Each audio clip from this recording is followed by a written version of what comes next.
The Poltergeist of the Mackenzie House. The Mackenzie House, its brick facade imposing even under the soft glow of the streetlights, held a silent, almost palpable tension.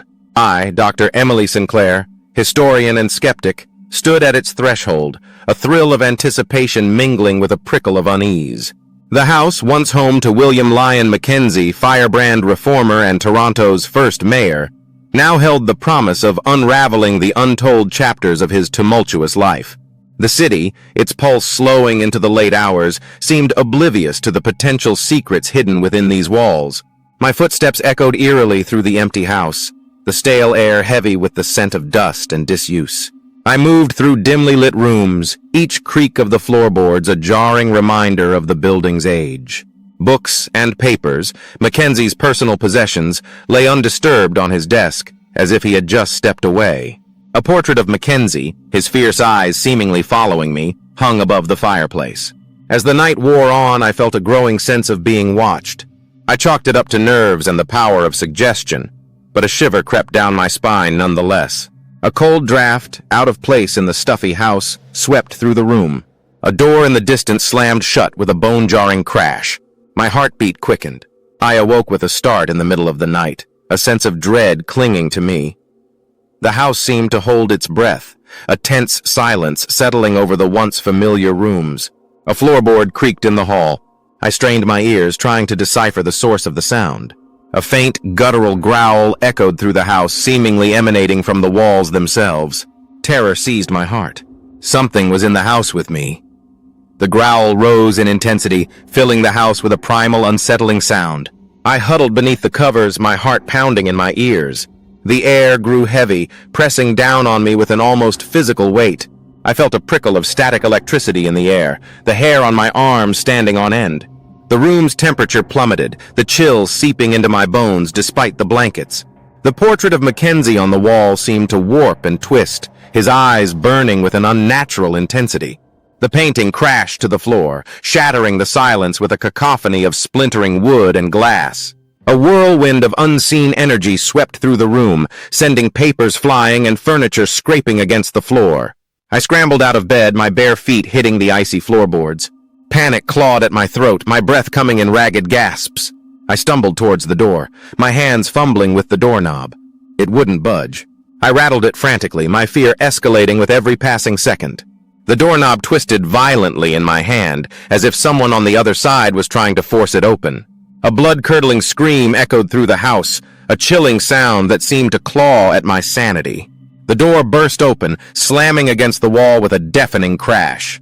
A figure stood silhouetted in the doorway, its form distorted and flickering in the dim light. A bone-chilling cold emanated from it, the air around it crackling with energy. I recognized the outline of the figure, the same fierce eyes, the same imposing stance. It was Mackenzie, but not as I had seen him in portraits.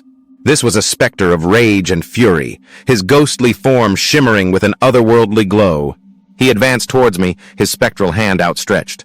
I stumbled back, my voice caught in my throat. A wave of icy air washed over me, the temperature in the room plummeting to near freezing. The specter's eyes burned into mine, a silent scream of torment etched on his ghostly face. I was paralyzed with fear, unable to move or speak as the ghost of William Lyon Mackenzie closed in, his spectral touch promising a fate worse than death. The spectral Mackenzie reached out, his translucent fingers brushing my arm. An icy shock jolted through my body, a sensation akin to being plunged into a frozen lake. I screamed, the sound echoing through the empty house, swallowed by the oppressive silence. The ghost's touch sent a wave of nausea through me, a feeling of utter dread and despair.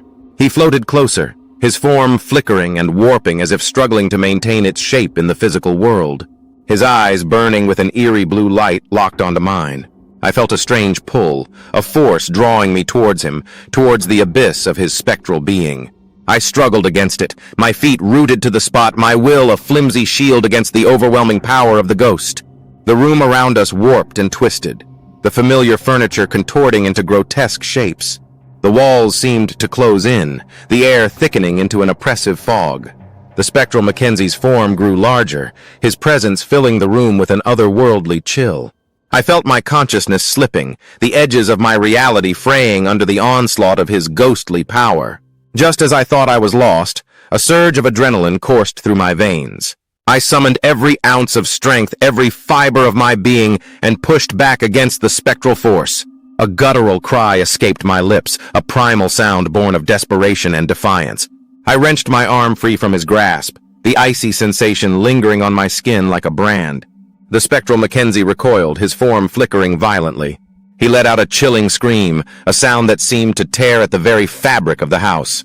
The room shook, plaster crumbling from the ceiling, and the floorboards groaned beneath my feet. A bookshelf toppled over, sending a cascade of books crashing to the floor. I seized the opportunity and bolted towards the door, my bare feet pounding against the icy floor. I burst into the hallway, the ghost's chilling laughter echoing behind me. I raced through the house, my heart pounding in my ears. The once familiar rooms now seemed like a labyrinth, each turn leading to another dimly lit corridor, another shadowy corner. I stumbled down the stairs, my lungs burning. The front door loomed ahead, a beacon of hope in the darkness. I threw it open, the cool night air a welcome relief from the oppressive atmosphere of the house. I sprinted into the street, not daring to look back. The Mackenzie house stood silent and dark behind me, its secret still buried within its walls. I had escaped, but I knew that the ghost of William Lyon Mackenzie would not rest.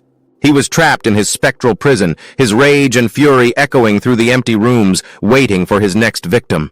The city's early morning quietude was broken only by my ragged breaths and the frantic pounding of my heart.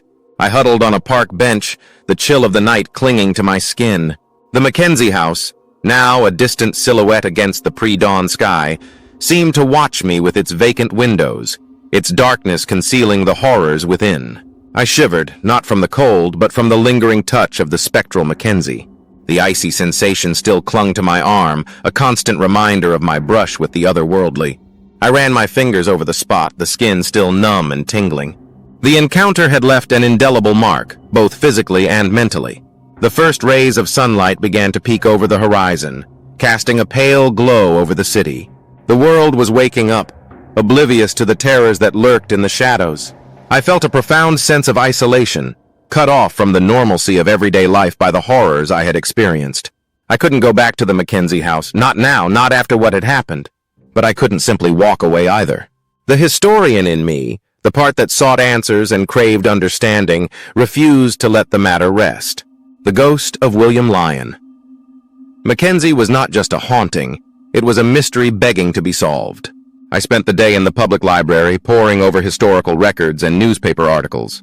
I delved into Mackenzie's life, his political struggles, his exile, his eventual return to Toronto. I searched for any clues, any hint of what might have tethered him to the house, fueling his spectral rage. The more I read, the more I realized that Mackenzie's life was marked by conflict and turmoil. He was a man driven by his ideals, a firebrand who refused to compromise. His passionate pursuit of reform had earned him both admirers and enemies. He had been imprisoned, exiled, and vilified, but he had never given up his fight. As the day wore on, a chilling thought took root in my mind. What if Mackenzie's rage, his unyielding spirit, had lingered beyond death? What if his spectral fury was fueled by unfinished business, a burning desire for justice that transcended the grave? The Mackenzie house, once a place of historical significance, now seemed like a ticking time bomb. The ghost of William Lyon Mackenzie was not at rest. He was a force of nature, a poltergeist trapped in his own spectral prison, his anger and frustration simmering beneath the surface, waiting to erupt. And I, the unwitting intruder, had become the target of his wrath. The city's early morning quietude was broken only by my ragged breaths and the frantic pounding of my heart. I huddled on a park bench, the chill of the night clinging to my skin. The Mackenzie house, now a distant silhouette against the pre-dawn sky, seemed to watch me with its vacant windows, its darkness concealing the horrors within. I shivered, not from the cold, but from the lingering touch of the spectral Mackenzie. The icy sensation still clung to my arm, a constant reminder of my brush with the otherworldly. I ran my fingers over the spot, the skin still numb and tingling. The encounter had left an indelible mark, both physically and mentally. The first rays of sunlight began to peek over the horizon, casting a pale glow over the city. The world was waking up, oblivious to the terrors that lurked in the shadows. I felt a profound sense of isolation, cut off from the normalcy of everyday life by the horrors I had experienced. I couldn't go back to the Mackenzie house, not now, not after what had happened. But I couldn't simply walk away either. The historian in me, the part that sought answers and craved understanding, refused to let the matter rest. The ghost of William Lyon. Mackenzie was not just a haunting, it was a mystery begging to be solved. I spent the day in the public library poring over historical records and newspaper articles. I delved into Mackenzie's life, his political struggles, his exile, his eventual return to Toronto. I searched for any clues, any hint of what might have tethered him to the house, fueling his spectral rage. The more I read, the more I realized that Mackenzie's life was marked by conflict and turmoil. He was a man driven by his ideals, a firebrand who refused to compromise. His passionate pursuit of reform had earned him both admirers and enemies. He had been imprisoned, exiled, and vilified, but he had never given up his fight. As the day wore on, a chilling thought took root in my mind. What if Mackenzie's rage, his unyielding spirit, had lingered beyond death? What if his spectral fury was fueled by unfinished business, a burning desire for justice that transcended the grave? The Mackenzie House, once a place of historical significance, now seemed like a ticking time bomb. The ghost of William Lyon Mackenzie was not at rest. He was a force of nature, a poltergeist trapped in his own spectral prison, his anger and frustration simmering beneath the surface, waiting to erupt. And I, the unwitting intruder, had become the target of his wrath. As darkness fell once again, a sense of unease settled over me. I had checked into a nondescript hotel, far from the looming shadow of the Mackenzie house. Yet, despite the physical distance, I couldn't shake the feeling that I was still being watched, that the ghost's malevolent presence lingered, reaching out from its spectral domain. I tried to distract myself, immersing myself in the historical texts I had brought with me, but the words blurred on the page, my thoughts constantly returning to the chilling events of the previous night. The image of Mackenzie's spectral form, his eyes burning with an otherworldly fire, haunted my waking hours. Sleep was a fitful battle against nightmares. I tossed and turned, each creak of the old hotel a jarring reminder of the Mackenzie house. The spectral laughter, the bone-chilling cold, the feeling of being drawn into the abyss, these sensations played on a loop in my mind, blurring the line between dreams and reality. I woke with a start, my body drenched in sweat. The room was cloaked in darkness, the only sound the rhythmic ticking of the clock on the nightstand. I fumbled for the lamp, its soft glow offering a small measure of comfort against the oppressive shadows. As I sat up, I noticed a strange anomaly in the room. The air above the bed shimmered, as if a heat wave was rising from the mattress. The distortion grew, taking on a more defined shape. A face emerged from the shimmering air, its features contorted in a mask of rage. It was Mackenzie, his spectral form flickering in and out of focus, his eyes burning with an eerie blue light. I recoiled in terror, my heart pounding in my chest. The ghost's presence filled the room, the temperature plummeting, the air crackling with static electricity. He hovered above me, his spectral hand outstretched, his chilling laughter echoing in my ears. "You cannot escape me," his voice rasped, a chilling whisper that seemed to emanate from the walls themselves. "I am bound to this house, to my unfinished business, and you have become a part of it." I scrambled back, pressing myself against the headboard. The ghost advanced, his form growing larger, his presence more imposing. I felt a wave of despair wash over me, the realization that I was trapped, that there was nowhere to run, nowhere to hide. The spectral Mackenzie reached out, his translucent fingers brushing my cheek. An icy shock jolted through my body, the sensation of his touch searing my skin. I screamed, the sound swallowed by the oppressive silence of the room. The ghost's laughter grew louder, filling the space with a chilling cacophony. I was his prisoner now, trapped in a spectral game of cat and mouse. The Mackenzie house was no longer just a haunted building, it was a battleground. And I, the unwitting historian, was caught in the crossfire. The spectral Mackenzie's laughter reverberated through the hotel room, a chilling soundtrack to my growing terror. He circled me, his form flickering like a flame caught in a draft, his eyes never leaving mine. I felt a strange detachment from my own body, as if I were watching the scene unfold from a distance. "You think you can understand me?" he sneered, his voice a guttural growl. "You think you can unravel my secrets, my pain? but you are nothing but a trespasser, an intruder in my domain." I tried to speak, to reason with him, but my voice was a mere croak. The ghost's presence was overwhelming, suffocating, like being trapped in a vacuum. The room itself seemed to pulsate with his rage, the furniture trembling, the lights flickering erratically. "I will not rest," he hissed, his spectral face inches from mine. "Not until my name is cleared, my legacy restored. And you will help me achieve that, whether you want to or not." A surge of defiance coursed through me, a spark of resistance against the overwhelming darkness. "I won't be your pawn," I managed to rasp, my voice barely audible above the pounding of my heart. "You're trapped in your own anger, Mackenzie. Let it go. Find peace." The ghost recoiled, his form shimmering with renewed fury. "Peace!" he roared, the sound shaking the very foundations of the hotel. "I'll have no peace until justice is served, until the truth is known." He lunged at me, his spectral hands outstretched. I braced myself for the icy touch, the feeling of my soul being ripped from my body. But instead, he passed through me, his form dissipating into a cloud of swirling mist. The room fell silent, the oppressive atmosphere lifting. The lights steadied, the furniture stilled. I was alone, the ghost's presence replaced by a bone-chilling emptiness. I collapsed onto the bed, my body trembling uncontrollably. I had survived another encounter, but at what cost? The ghost's words echoed in my mind, his demand for justice, his insistence that I help him. I was caught in a spectral web, a pawn in a game I didn't understand. I knew I couldn't ignore Mackenzie's plea, however chilling it was. The historian in me, the part that sought truth and understanding, couldn't turn away from the mystery that lay before me. But I also knew that delving deeper into Mackenzie's past, into the heart of his spectral rage, was a dangerous path. It was a path that could lead to my own destruction. Yet I had no choice. I was bound to the ghost of William Lyon Mackenzie, tethered to his unfinished business.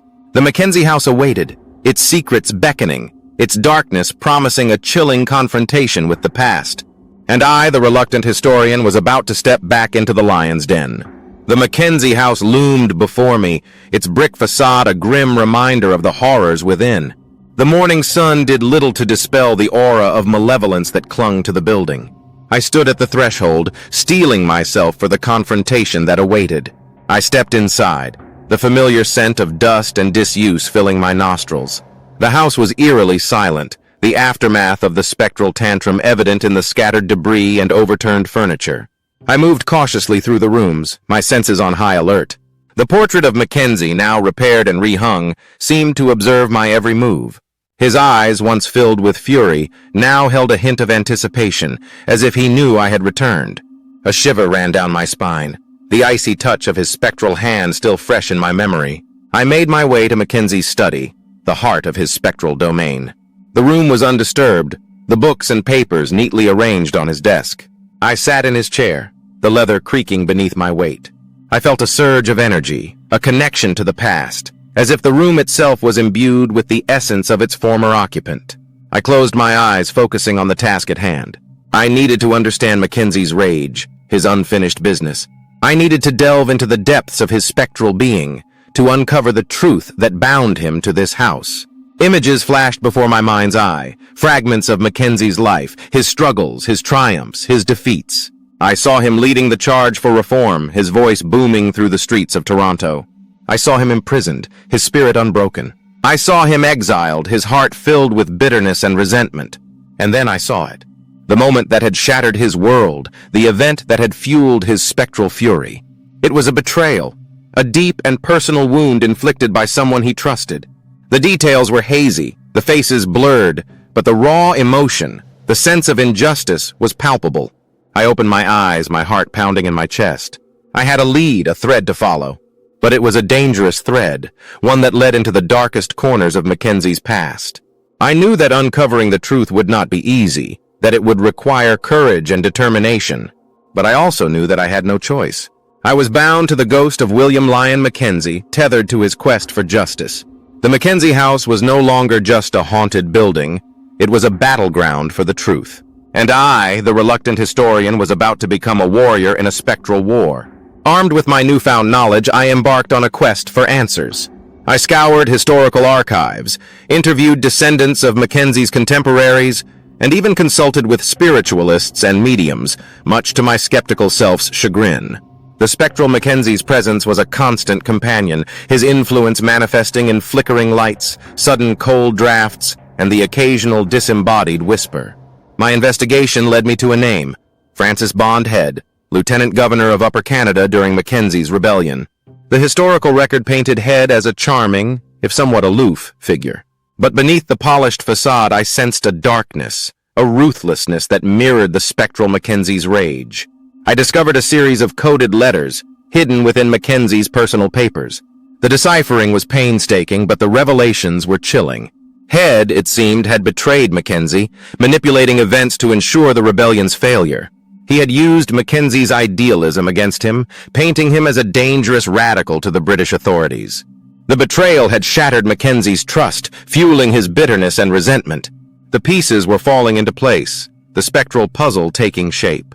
Mackenzie's fury was not just the result of his failed rebellion, it was the product of a deep personal betrayal. He had been used, discarded, his legacy tarnished.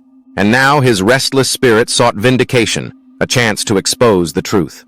I returned to the Mackenzie House, the weight of my discoveries heavy on my shoulders.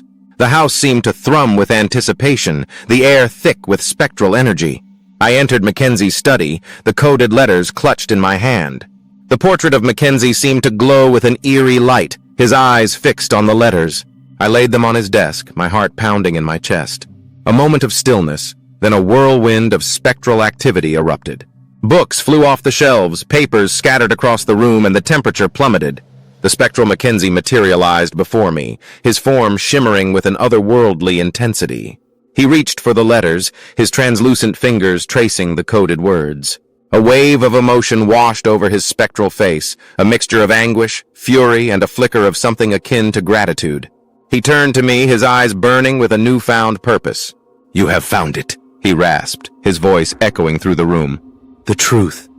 The proof of my betrayal." I nodded, my voice barely a whisper. "It's time the world knew, Mackenzie. It's time your name was cleared." A grim smile twisted his spectral lips. "Indeed," he said. "And you, Dr. Sinclair, will be my messenger." The spectral Mackenzie's declaration hung heavy in the air, a chilling promise of the chaos to come.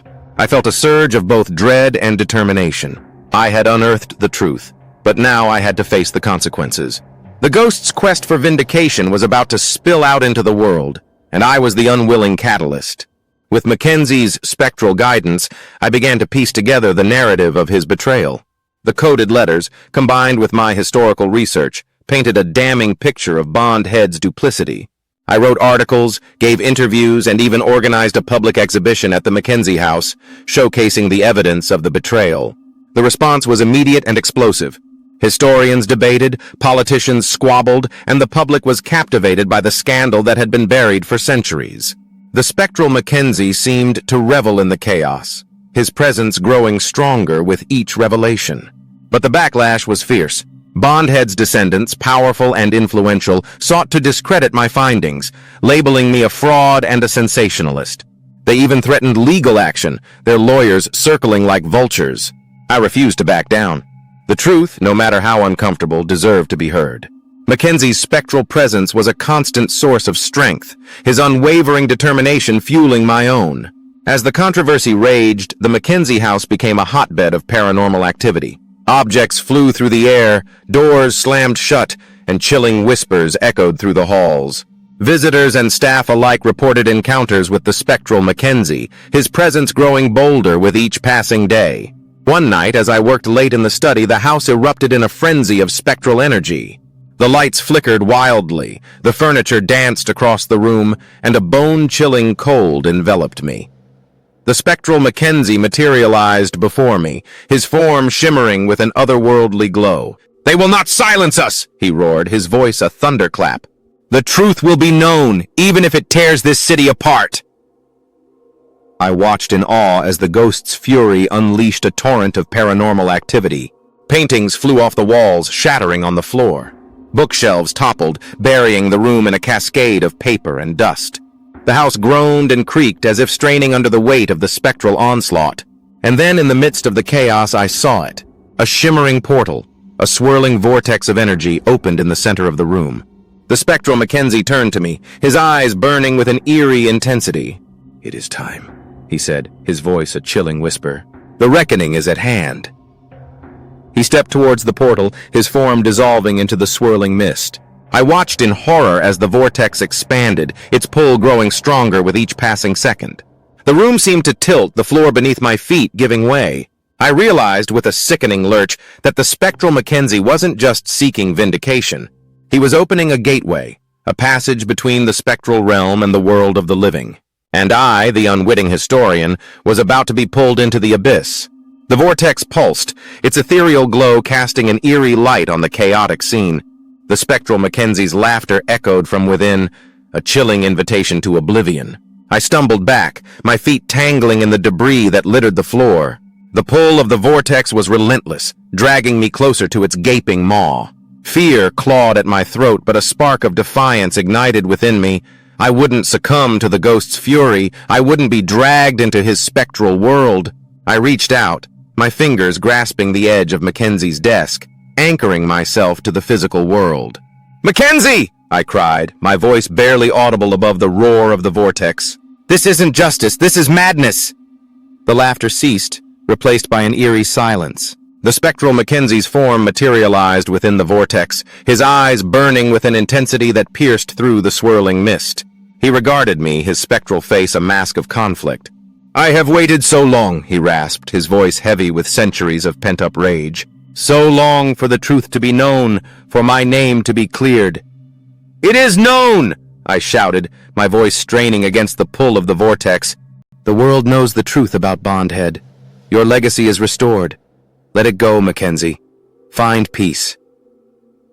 The ghost hesitated, his spectral form flickering. I saw a flicker of doubt in his eyes, a hint of the man he once was, the idealist, the reformer. "Peace?" he echoed, the word foreign on his spectral lips. "Can there be peace for a man whose life was stolen, whose dreams were shattered?" "There can be," I insisted, my voice filled with a newfound conviction. "Forgive Bondhead, Mackenzie. Forgive yourself. Release the anger that binds you to this world. Find peace in the knowledge that the truth has been revealed." The spectral Mackenzie closed his eyes, his form trembling. A tear, shimmering like a diamond, rolled down his spectral cheek. "Perhaps you are right," he whispered, his voice barely a breath. "Perhaps it is time to let go." He turned back to the vortex, his form dissolving into the swirling mist. The portal contracted, its pull weakening. I stumbled back, collapsing onto the floor as the vortex vanished, leaving behind a stillness that was almost deafening. The Mackenzie house was silent once more. The spectral energy dissipated. The chaos that had reigned moments before was replaced by an eerie calm. I sat amidst the debris, my heart still pounding, my mind reeling from the encounter. In the days that followed, the paranormal activity at the Mackenzie house ceased. The spectral Mackenzie was gone, his restless spirit finally at peace. The house, once a battleground for the truth, was now just a historical landmark, a reminder of a turbulent past. I continued my work, ensuring that Mackenzie's legacy was preserved, his story told in its entirety. The betrayal he had suffered was acknowledged, his contributions to Canadian history recognized. And as I walked away from the Mackenzie house one final time, I felt a sense of closure. A weight lifted from my shoulders. The spectral Mackenzie was gone, but his story lived on, a testament to the enduring power of truth and the resilience of the human spirit. And I, the historian who had dared to confront the darkness, was left with a profound sense of gratitude for the opportunity to have played a part in his redemption.